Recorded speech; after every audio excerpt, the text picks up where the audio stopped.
Tabe, jumpa lagi dengan saya di Negara Bijaksana, channel yang membahas sebuah persoalan populer di Indonesia secara bijaksana dan dijamin dengan pemikiran terbaru.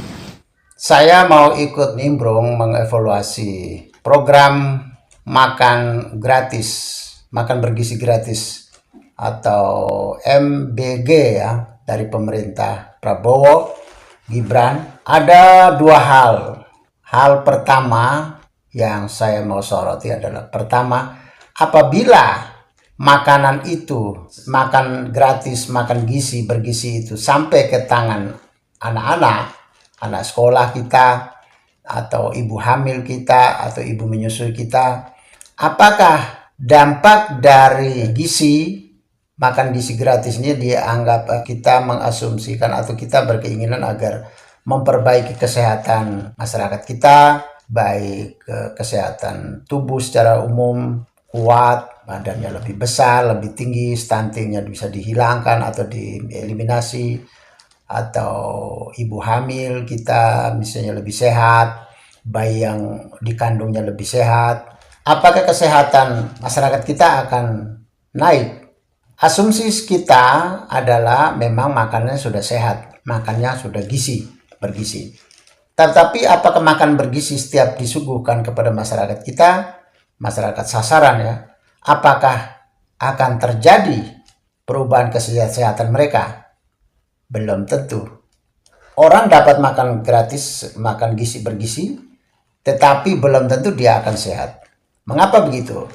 Karena kita lihat beberapa keluhan di masyarakat kita, anak-anak sekolah kita, bahkan saya kira mungkin kalau mau memberi kepada ibu-ibu hamil atau kepada ibu menyusui mungkin akan sama juga kasusnya, yaitu ada satu keluhan dari anak-anak kita lihat mereka ternyata ada yang tidak suka dengan kehadiran sayur, ada yang tidak suka dengan buah, sayur dan buah yang sering mendapat banyak protes dari masyarakat kita, dari anak-anak kita ya.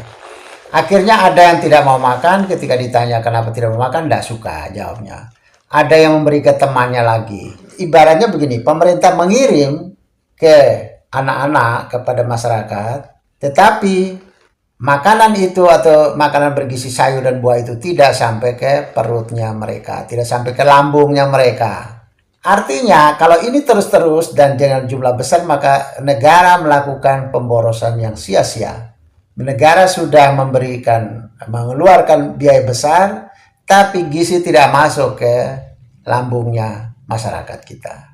Karena hanya dihidangkan di mereka, tetapi pada akhirnya mereka buang, mereka tinggalkan di atas piring lagi. Tidak makan.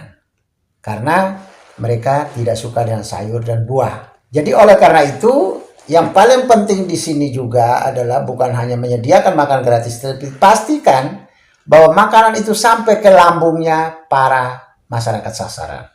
Artinya mereka harus telan. Kalau mereka tidak telan, ya apalah artinya program ini kalau mereka tidak masukkan makanan bergizi itu. Program ini sebenarnya fungsinya ada dua. Tidak hanya menjamin kesehatan, perbaikan gizi, tapi juga ada pendidikan kesehatan atau pendidikan gizi. Masyarakat kita yang menolak sayur dan buah ini, selama ini mereka memiliki tradisi makan yang sangat buruk. Mereka makan asal enak, asal kenyang.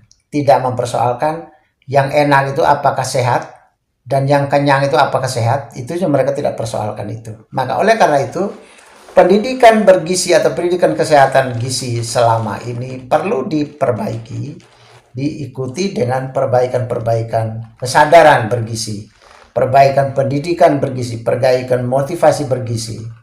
Jika tidak, mereka akan melihat pertama tidak enak, yang kedua mereka pikir untuk apa sih gizi itu, nggak ada hubungannya. Mereka akan melihatnya di situ, tidak ada hubungan dengan posisi badan seseorang atau kesehatan seseorang. Mereka berpikir bahwa sehat dan tidak itu kan sudah nasibnya, sudah dari sononya, sudah dari gennya, atau sudah dari Tuhannya. Dia akan mengatakan begitu. Jadi kalau kita lihat dari segi makan minum masyarakat kita di Indonesia ini memang cukup prihatin. Kita lihat makanan-makanan industrial, makan-makan berzat kimia, itu kan sangat laku keras di Indonesia. Pabrik-pabrik itu kan laku keras. Pola makan masyarakat kita dalam hal gizi cukup buruk. Oleh karena itu, program ini tidak hanya saja memperbaiki gizi masyarakat kita atau kesehatan masyarakat kita, tapi perbaiki juga pendidikan atau pengetahuan kegizian kita. Apa hubungan antara tinggi dan berat badan dihubungkan dengan gizi? Apa hubungan antara kecerdasan anak, otak, dan gizi? Semua harus dikorelasikan, harus dijelaskan. Kalau tidak, mereka akan ambil nasi, ambil lauk, buang sayur, buang buah. Tidak ada artinya kalau gizinya tidak sempurna, kalau mereka tidak sadar bahwa itu menjadi penting. Maka negara kita buang sia-sia. Uang 10.000 per anak, tidak makan buah dan sayur. Kira-kira setiap 10.000 itu mereka akan membuang sekitar 5.000-nya ya. 5.000-nya dimakan, yaitu nasi, lauk. Ada yang lauk belum tentu mau juga. Dan susu. Hampir separuh dari anggaran negara itu terbuang ke sampah. Tidak dimakan oleh anak-anak atau oleh masyarakat sasaran. Harus dicari jalannya. Misalnya guru-guru masyarakat kita, tokoh masyarakat kita, atau petugas-petugas gizi kesehatan kita perlu melakukan edukasional kepada masyarakat kita bahwa gizi itu penting. Pentingnya di mana? Harus dijelaskan. Mereka harus paham itu. Kalau tidak, ya hampir separuh dari anggaran negara kita untuk makan gizi anak terbuang. Yang kedua, kelihatannya pemerintah kita masih dihadapkan dengan tantangan lingkungan politik kita, yaitu masih ada yang kontras, ada yang menghina makanan, merasa kalau dia makan gratis merasa dirinya terhina, ada yang menolak, ada yang mengolok. Itu kan sudah ditanggapi juga oleh Presiden Prabowo. Ini jadi tantangan. Kalau di negara bijaksana, pertama, cara menanggapi pemerintah tidak perlu gubris. Karena pemerintah harus gubris pada etika politik. Etika politik yang mana? Etika politik bahwa itu sudah dijanjikan oleh Prabowo Gibran di atas panggung kampanye pada pemilu 2024. Bahwa mereka akan memberikan, salah satu program mereka, unggulan mereka adalah memberikan makan gratis. Makan bergizi gratis untuk masyarakat. Nah, itu adalah utang. Itu adalah etika. Itu adalah moral politik atau etika politik. Pemerintah wajib hukumnya menyelenggarakan apa yang sudah dijanjikan. Karena pemerintah menjanjikan itu, maka terjadi 59% mayoritas warga memilih Prabowo Gibran. Kalau tidak dilaksanakan, berarti pemerintah sudah mengabaikan aspirasi dari mayoritas warga pemilih kita. 59% orang dikecewakan. Jadi tidak bisa tidak, apapun bentuk penolakan, apa bentuk pencemoohan, apa bentuk pesimisme, jalan terus. Tutup telinga terhadap semua suara-suara negatif. Tutup telinga. Karena mereka adalah bagian dari orang yang kalah, jagoannya tidak terpilih. Dan mereka diajak harus menerima. Inilah demokrasi.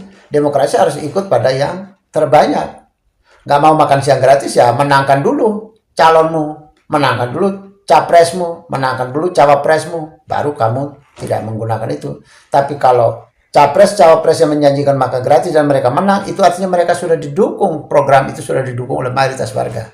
Apalah jadinya kalau mayoritas orang sudah mendukung? Tidak bisa tidak. Demokrasi dan etika berpolitik harus wajib pemerintah melaksanakan program ini. Bagaimana dengan mereka yang menolak dengan suara yang negatif? Sebagai etika juga, pemerintah itu tidak bisa menyenangkan semua orang. Tidak bisa. Pemerintah hanya punya kewajiban melayani masyarakat. Tetapi masyarakat tidak punya kewajiban untuk menerima program itu. Tidak wajib. Masyarakat hanya punya hak. Yang punya kewajiban oleh pemerintah. Sama juga dengan pemerintah membangun jembatan Megah di Papua sana. Saya tidak bisa protes. Saya di Yogyakarta, saya tidak bisa protes itu. Karena jembatan di Papua saya tidak akan lewat. Tidak masalah. Kamu punya hak untuk lewat atau tidak lewat. Pilihannya ada dua. Lewat atau tidak. Terserah. Tapi pemerintah punya kewajiban membangun jembatan di Papua. Bahwa sampai saya wafat, saya meninggalkan Indonesia, tanah air saya tidak bisa menginjak, tidak bisa melewati jembatan itu di Papua, ya itu tidak salah. Yang salah kalau kepada saya dilarang, tapi saya tidak dilarang, ya terserah saya. Sama juga dengan pemerintah wajib membangun jembatan penyeberangan sungai ya, di sungai. Ada orang yang mau lewat di jembatan itu, dia punya hak. Tapi dia punya hak juga untuk tidak mau lewat. Dia lewat di sungai, turun ke bawah, tetap lewat manual, kakinya injak di sungai, naik lagi ke gunung. Ya itu terserah, itu pilihan. Tapi bukan berarti terus karena kamu tidak mau lewat, kamu hanya mau lewat sungai, terus kamu mau melarang pemerintah tidak boleh bangun jembatan. Tidak bisa. Tidak bisa. Orang yang tidak mau makan, ikut makan gratis, itu diam. Tidak ada pemaksaan terhadap makan gratis ini. Diam. Sama juga dengan ada orang yang tidak mau lewat jembatan. Diam. Terus ada yang mau lewat jembatan. Oke, monggo. Tidak dipaksa. Masyarakat hanya punya hak, tidak punya kewajiban menggunakan setiap program pemerintah. Ya, masyarakat tidak punya kewajiban menerima setiap program pemerintah, tapi pemerintah lah yang wajib memberikan pelayanan kepada masyarakatnya, kepada rakyatnya. Rakyat hanya punya hak untuk memilih mau pakai atau tidak, mau lewat jembatan atau mau turun ke sungai, mau antar anakmu ke posyandu atau tidak, terserah. Pemerintah membuka rumah sakit. Kalau Anda sakit, mau bawa ke rumah sakit atau tidak, mau ke dukun atau tidak, terserah. Tidak ada kewajiban. Nah, sama juga lah dengan program makan gratis ini. Orang yang tidak mau menggunakan kesempatan makan gratis, monggo. Tetapi tidak boleh merongrong program makan gratis untuk orang lain yang mau makan. Tidak boleh. Anda yang sekolah tinggi, Anda orang kaya, Anda yang hebat, masa Anda kalah dengan yang ibu-ibu posyandu? Ibu-ibu di masyarakat kita itu kan tidak semua dia antara anaknya ke posyandu setiap bulan. Tapi dia tidak pernah protes bahwa posyandu tidak boleh ada di Indonesia ya, karena saya tidak mau. Ya, kamu kan silakan punya hak, mau ke posyandu boleh, mau tidak juga boleh. Sama juga dengan ini, makan gratis ini bagi yang mau makan boleh, bagi yang tidak mau makan diam. Tidak boleh merongrong orang yang mau makan. Tidak boleh menghuru-harakan pemerintah, merusuhi pemerintah yang mau melaksanakan.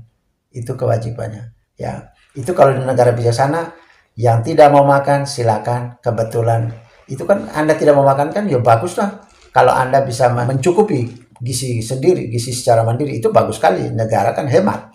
Yang kedua, kalau Anda tidak cocok dengan menunya dan segala macam, ya diam. Silakan bikin sendiri menumu, silakan bikin sendiri makananmu, tidak masalah. Kalau Anda tidak ambil, ya hemat negara dong. Itu sama dengan Anda sudah berjuang, Anda sudah membantu negara, Anda sudah membela negara dengan tidak ikut memakan yang harus dimakan oleh orang lain. Anda tidak ikut. Jadi Anda kan sudah membuat negara ini kuat lewat bantuan Anda tidak mau makan. Itu bagus, ya. Selamat makan siang gratis untuk anak-anak seluruh Indonesia, untuk ibu-ibu hamil, untuk ibu-ibu menyusui. Semoga Indonesia kuat, Indonesia cerdas di masa depan. Jika Anda setuju dengan saya, Anda seide dengan saya, berarti kita berada pada satu perjuangan yang sama, yaitu ingin melihat Indonesia menjadi lebih baik, Indonesia menjadi negara yang bijaksana yang kita impikan. Caranya adalah dengan Anda memberi dukungan dan berpartisipasi dalam channel ini. Subscribe di bawah channel ini, bunyikan lonceng di sampingnya untuk menunjukkan Anda berlangganan secara gratis, dan ada pemberitahuan setiap kali saya mengirim edisi baru. Dan jika Anda setuju dengan ide ini, jangan lupa bagikan ke semua relasi Anda. Terima kasih.